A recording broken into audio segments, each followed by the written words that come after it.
زاری که ما را شما را هست که شما واجان چند وقت دعای لوٹید الله رب العزت هم ایشوی دعا قبول کو جزاکم الله خیر.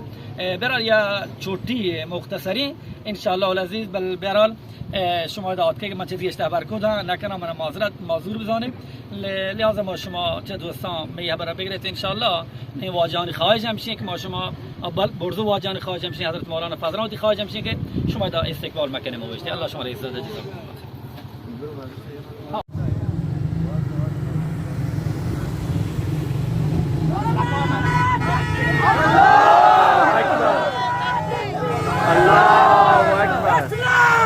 Zindabad!